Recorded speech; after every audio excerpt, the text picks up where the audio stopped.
There are very few bands left that can still surprise the world without warning. No leaks, no rollout, no algorithm-driven hype machine, just music arriving exactly when it needs to. The last time I remember this happening was when Wilco put out their Star Wars album.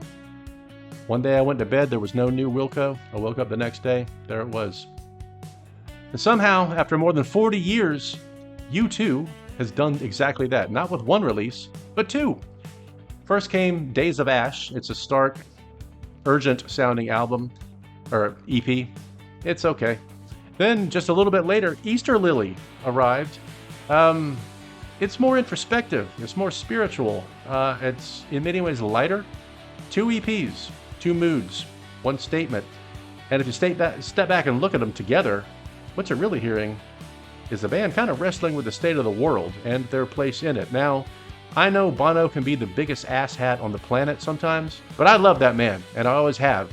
I think he's honest about what he believes. I do think a little heavy-handed, a little ham-fisted, absolutely. But Days of Ash, that's the first one. It doesn't ease you in. I mean, it hits immediately, and these songs are very political. You know how I feel about political songs. Not a fan, whatever. But the songs themselves are pretty good, and if these are just throwaways for the album that they're currently in the ninth year of recording. I mean, they take forever. It seems like I'm okay with it. If this is the bad stuff or the throwaway stuff, it's not bad. You know, it talks about politics, conflict, stuff that they always talk about. You know, I listened to it a couple times.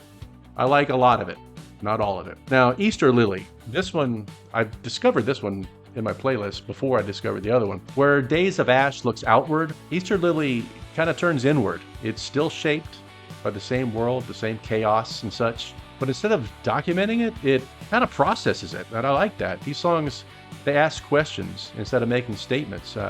Questions about faith and relationships and whether what we've always believed in can still hold up under the current pressure. I like that. I don't mind a little introspection. And musically, though, you feel that shift immediately. I mean, the first song, Song for Hal, or I forget the name of it. The Edge actually sings on that one. It's quite nice. It's a really good record. I mean, the edges soften, space in the songs open up. They sound like U2 again, which is, it's been a while. It's been a hot minute. The Edge sounds fantastic on this record. This is a video I was not expecting to make today, so if I'm all over the place, that's why. But what makes these two albums, or EPs, I keep calling them albums, what makes them so powerful is they're two halves of the same conversation, and I'm so glad they didn't just take these and make them side one and side two of one album, because that, I think, is kind of played out. I don't really like that as much as I did back in the day. If you think about it, that structure isn't accidental. I really do hope that these are songs they expected to be B-sides at some point, because if so, their next record is going to be awesome. Truthfully, their next album's probably going to come out later this year, maybe next year, and I'll be disappointed. It'll be good. It'll be fine. All this stuff's always pretty good, at least.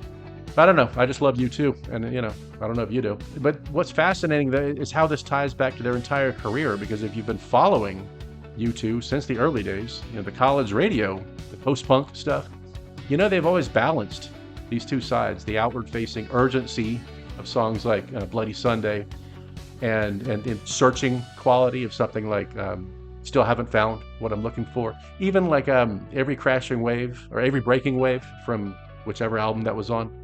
They've always kind of done that, because I think on that same album they had Raised by Wolves, that they would kind of mix them together. I like them separated. That's different for them. But here, decades later, they're still walking that line, you know, with perspective, with age, obviously. And there's something else happening, I think, something subtle but important.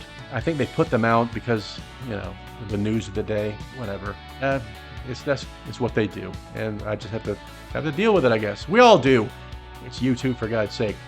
But maybe that's the real story. Not just that they released two EPs, but that they chose to release these EPs at this moment in this way. Because Days of Ash reminds me of the world as it is. And Easter Lily asks whether we can still find something worth believing in. And you take these two together, and they don't feel, you know, like just new music. It feels like a statement, a quiet one, an understated one, because we didn't even know it was coming, but a powerful one, because after all these years, U2 giving you all the answers. They're still asking the questions. And I know a lot of you probably don't like U2, and I have since the War album, and I'm one of the biggest offenders, biggest fan. I got to see them one time on the Joshua Tree tour, not the good one, the one they did a few years ago. I got to see them at the Orange Bowl, or not Orange Bowl, where the Miami Dolphins play, Hard Rock Stadium. We sat up near the top, and the sound was awful. If I didn't know what the songs were, I might not have known what they were, if that makes sense. But I was just happy to be in the same zip code. I was so far away from the stage, I don't know if I was in the same zip code. I was so conscious of the fact that here's these guys that I grew up with right in front of me doing their thing after all these years. And it was great. It was wonderful. And probably the highlight of that show was the Miami Dolphins team shop was open when the show ended. So I got to get all my Dolphins gear because I'm a Dolphins fan, like I am a U2 fan.